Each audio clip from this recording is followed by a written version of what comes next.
ಸಿದ್ದಶ್ರೀ ಇಥಿನಾಲ್ ಕಾರ್ಖಾನೆಯನ್ನು ಪ್ರಾರಂಭಿಸಬೇಕೆಂದು ಕರ್ನಾಟಕ ಜಿಲ್ಲಾ ಕಬ್ಬು ಬೆಳೆಗಾರರ ಸಂಘದ ಅಧ್ಯಕ್ಷ ಜಗದೀಶ್ ಪಾಟೀಲ್ ಸರ್ಕಾರಕ್ಕೆ ಆಗ್ರಹಿಸಿದರು. ಕಲಬುರಗಿಯ ಪತ್ರಿಕಾ ಭವನದಲ್ಲಿ ಕರೆದ ಸುದ್ದಿಗೋಷ್ಠಿಯನ್ನು ಉದ್ದೇಶಿಸಿ ಮಾತನಾಡಿದ ಅವರು, ರಾಜ್ಯದ ಮುಖ್ಯಮಂತ್ರಿ ಸಿದ್ದರಾಮಯ್ಯನವರು ಹಾಗೂ ಕಲಬುರಗಿ ಜಿಲ್ಲಾ ಉಸ್ತುವಾರಿ ಸಚಿವರು ಮತ್ತು ಬೀದರ್ ಜಿಲ್ಲಾ ಉಸ್ತುವಾರಿ ಸಚಿವರು ಸಿದ್ದಶ್ರೀ ಇಥಿನಾಲ್ ಕಾರ್ಖಾನೆ ಪ್ರಾರಂಭಿಸುವ ವಿಷಯದಲ್ಲಿ ಯಾವುದೇ ರೀತಿಯ ರಾಜಕೀಯ ಬೆರೆಸದೆ ರೈತರ ಹಿತದೃಷ್ಟಿಯಿಂದ ಪಕ್ಷಭೇದ ಮರೆತು ಸಂಕಷ್ಟದಲ್ಲಿರುವ ರೈತರಿಗೆ ಮಾನವೀಯ ದೃಷ್ಟಿಯಿಂದ ಸಿದ್ದಶ್ರೀ ಇಥಿನಾಲ್ ಕಾರ್ಖಾನೆ ಸಾಧ್ಯವಾದಷ್ಟು ಬೇಗನೆ, ಅಂದರೆ ಕಬ್ಬು ಒಣಗಿ ಹಾಳಾಗಿ ಹೋಗುವುದಕ್ಕಿಂತ ಮುಂಚೆ ರೈತರ ಪರ ನಿರ್ಧಾರ ತೆಗೆದುಕೊಂಡು ಕಾರ್ಖಾನೆ ಪ್ರಾರಂಭ ಮಾಡಬೇಕು ಎಂದು ಮನವಿ ಮಾಡಿದರು. ಒಂದು ವೇಳೆಯಲ್ಲಿ ಯಾವುದೇ ರೀತಿಯ ಅನುಕಂಪ ತೋರದೆ ಹೋದರೆ ಕೃಷಿಕರು, ಕಬ್ಬು ಬೆಳೆಗಾರರ ಯಾವುದೇ ಜೀವ ಹಾನಿ ಅಥವಾ ಅನಾಹುತಕ್ಕೆ ಒಳಗಾದಲ್ಲಿ ತಾವೇ ನೇರ ಹೊಣೆಗಾರರಾಗುತ್ತೀರಾ. ತಕ್ಷಣವೇ ಸಿದ್ದಶ್ರೀ ಇಥಿನಾಲ್ ಕಾರ್ಖಾನೆ ಪ್ರಾರಂಭಗೊಳ್ಳದೆ ಹೋದರೆ ಸರ್ಕಾರದ ವಿರುದ್ಧ ಉಗ್ರವಾಗಿ ಹೋರಾಟ ಮಾಡಬೇಕಾಗುತ್ತದೆ ಎಂದು ಎಚ್ಚರಿಕೆ ನೀಡಿದರು. ಸ್ಟಾರ್ಟಿಂಗ್ ಕಾರ್ಖಾನೆ ತಪ್ಪು ಆಗಿರ್ತಾವ ಅಂತ ಹೇಳಂಗಿಲ್ಲ, ಅದಕ್ಕೆ ಮತ್ತೆ ಸರಿಪಡಿಸ್ತಾರೆ. ನಾವು ಅದಕ್ಕೇನೋ ದಂಡನೂ ಹಾಕ್ಯಾರ, ಅದಿರಲಿ, ಅದೆಲ್ಲ ಈಗ ಓಕೆ ಮಾಡ್ರಿ. ನಾವೇನೋ ಹೋಗಿ ನೋಡ್ಬೋದು, ಎಲ್ಲ 100% ಓಕೆ ಅದ. ಈಟೆಲ್ಲ ಆದ್ಮೇಲೆ ಇವರು ಹೈಕೋರ್ಟಿಗೆ ಹೋದರು. ಹೈಕೋರ್ಟ್ ಯಾರು ಸಿದ್ದಶ್ರೀ ಸಿದ್ದಶ್ರೀ ಹೈಕೋರ್ಟ್ಗೆ ಹೋದ್ಮೇಲೆ ಹೈಕೋರ್ಟ್ ಏನಂತು, ಅದು ಏನಾಗಲ್ಲಪ್ಪ ಪೈಲೆ ಚಾಲು ಮಾಡಿ ಅಂಥೇಳಿ ಮಾಲಿನ್ಯದವ್ರಿಗೆ ಲೆಟರ್ ಕೊಟ್ಟರು. ಇದು ಆಗಿದ್ಮ್ಯಾಗ ರಾಜ್ಯ ಸರ್ಕಾರ ಏನು ಮಾಡ್ತವೆ, ಮಾಲಿನ್ಯದವರು ಇದು ಬಿಟ್ಟು ಮತ್ತೆ ಸುಪ್ರೀಂ ಕೋರ್ಟ್ ಹೋದ್ರು ಸರ್. ಅವರು ಸುಪ್ರೀಂ ಕೋರ್ಟ್ ಈಗ ಬರೀ ಕೋರ್ಟ್ ತಿರ್ಗೋತ್ ಹೋದ್ರೆ ಅದೆಲ್ಲ ನೀವು ಮಾಡಿರಪ್ಪ, ನೀವೇನು ರೈತರಿದ್ರಿ ಮಾಡಿರಿ. ಬಟ್ ನಮ್ಮ ಪರಿಸ್ಥಿತಿ ಹಂಗೆ. ಮೊನ್ನೆ ನಾವು ಮುಖ್ಯಮಂತ್ರಿ ಭೇಟಿಯಾಗಕ್ಕೆ ಹೋದಾಗ ಖರ್ಗೆ ಸಾಹೇಬ್ರಿಗೆ ಅದೊಂದು ಸರ್ ಎಲ್ಲ ಸಾವಿರಾರು ಜನ ರೈತರದಾರ ಸರ, ನೀವು ಬಂದು ರೈತರಿಗೆ ಹೇಳ್ರಿ ಅದು ನಾವು ಜಿಲ್ಲಾ ಉಸ್ತುವಾರಿ ಗುಲ್ಬರ್ಗ ಬಂದು ಹೇಳ್ರಿ. ಹ್ಞೂ ಅಂತ ಹೇಳಿದ್ರು ಆ ಕಡೆ ಹೋದ್ರು ಸರ್. ಆ ಬೈರೈತವ್ರಿಗೆ ಕಳ್ತಾರೆ ಬನ್ನಿ ಅಂದ್ರೆ ಎಟ್ಲೀಸ್ಟ್ ಆ ಸುರೇಶ್ ಬೈರೈತಿ ನಮಗೇನು ಗೊತ್ತಾರೆ, ಅವರು ನಾವು ನಾಳೆ ಕೇಳಕ್ಕೆ ಬರ್ತದ. ಇಲ್ಲೇ ಇದ್ರೆ ಖರ್ಗೆ ಸಾಹೇಬ್ರಿಗೆ ಕೇಳಕ್ಕೆ ಬರ್ತದೆ ಒಂದು. ಇನ್ನೊಂದು ನಮ್ಮ ಇವರು ಈಶ್ವರ್ ಖಂಡ್ರೆ ಅವರು ಮೊನ್ನೆ ಸ್ಟೇಟ್ಮೆಂಟ್ ಕೊಟ್ಟರು ಸರ್. ಏನಪ್ಪ ಇದು ಕಾರ್ಖಾನೆಯವ್ರ ಸ್ಟ್ರೈಕ್ ಅದ, ರೈತರ ಸ್ಟ್ರೈಕ್ ಅಲ್ಲ ಅಂಥೇಳಿ ನಿಮ್ಗೆ ಗೊತ್ತಿರ್ಬೇಕು. ಈಶ್ವರ್ ಖಂಡ್ರೆ ಏನು ಹೇಳ್ತಾರೆ, ಇದು ಕಾರ್ಖಾನೆಯವ್ರು ಸ್ಟ್ರೈಕ್ ಮಾಡ್ಯಾರ, ರೈತರ ಸ್ಟ್ರೈಕ್ ಅಲ್ಲ ಅಂತಂದ್ರು. ಅಂದ್ರೆ ನಾವೇನು ರೈತರೇನು ಹುಚ್ಚುಗಳೇ ಕಾಣ್ತೀವಿ ಸರ್. ಅವ್ರಿಗೆ ನಾವು ಯಾರೂ ರೈತರಿಲ್ಲ. ಇಲ್ಲಿ ಕುಂತೂರಿಗೆಲ್ಲ 100 ಎಕರೆ ಜಮೀನ ಸರ್.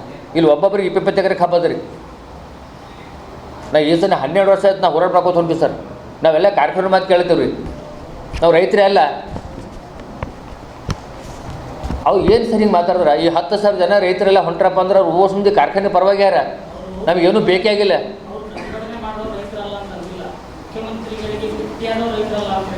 ಹೇಳಿ ಸರ್, ಅದಕ್ಕೆ ನಾವು ಏನಿದ್ದೀವಿ ಇದ್ರು ಸರ್, 5 ಮಂದಿ ಇದ್ರು ಇದ್ರ ಸರ. MLA ಸಾಹೇಬ್ರು ಎಲ್ಲ ಬಂದಿರಿ, MLA ಸಾಹೇಬ್ರು ಬಂದಿರು, ನಾವು ಹಿಂದೆ 5 ಮಂದಿ ಇದ್ದೀರಿ. ಬಟ್ ಇವ್ರಿಗೆ ಗಾಡಿಯಾಗ ಕರ್ಕೊಂಡು ಹೋಗಿಲ್ಲ ಸರ್ ಅವರು. ಹಿಂಗಾಗಿ ನಾವೇ ಹೋಗಿ ಬಿಟ್ಟಿದ್ದೇವೆ, ಅದು ನಮ್ಗೆ ತಪ್ಪದ. ಆಯಿತು, ಮುಖ್ಯಮಂತ್ರಿ ಏನಂದ್ರೆ 1 ವಾರ 8 ದಿನಾಗ ಮಾಡ್ತೀನಿ ಅಂದ್ರೆ ಸರ್. ಇವ್ರನ್ನ ಇವತ್ತಿಗೆ ಯಾರು ನಮ್ಮಲ್ಲಿ ಖರ್ಗೆ ಸಾಹೇಬ್ರನ್ನ ಬಂದ್ರೆ ಅವ್ರು ಮನೆಗೆ ಹೋಗಿ ಸರ್ ಹಿಂಗೆ ಅಂದಿರಲ್ಲ ಸರ್ 1 ವಾರದಿಂದ ಅಂತ ಕೇಳೋಕ್ಕಾಗ್ತದೆ.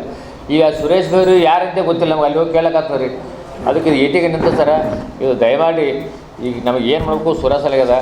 ಇಷ್ಟೆಲ್ಲ ನಾವು ಹೋರಾಟ ನಮಗೆ ಏನು ಮಾಡಬೇಕು ಅಂತ ಹೇಳಿದ್ರೆ, ಏನು ಉಪವಾಸ ಸತ್ಯಾಗ್ರಹ ಮಾಡ್ಬೇಕಾ? ಮಾಡ್ಬೇಕೇನು ಸರ್? ಈಗ ಏನೇ ಮಾಡಬೇಕು, ರೈತರು ಉಳಿಬೇಕು. ಈಗ 10,000 ಜನ ರೈತ ಅದಾರ ಸರ, ಕನಿಷ್ಠ ಕಮ್ಮ ಒಂದು 5,000 ಜನ ಕಾರ್ಮಿಕರ ರೀ. ಈಗ ನಮ್ಮ ಸುತ್ತ ಹಳ್ಳಿ ಪೇಳದ ಎಂಥ ದೇವ್ರು ಅಂದಂಗೆ ಊರ 4-5 ಜನ ಕೆಲಸ ಮಾಡತ್ತಾರ ಸರ್. ಅದಕ್ಕೆ ಈಗ ಸರ್ ಸುಬೇದಾರ್ ಕೇರ್ ಆಸ್ಪತ್ರೆ ಕಲಬುರಗಿ ನಗರದ ಸೇಡಂ ರಸ್ತೆಯಲ್ಲಿರುವ ಟ್ರಾಮಾ ಎಮರ್ಜೆನ್ಸಿ 24x7 ಸೇವೆ ಲಭ್ಯ.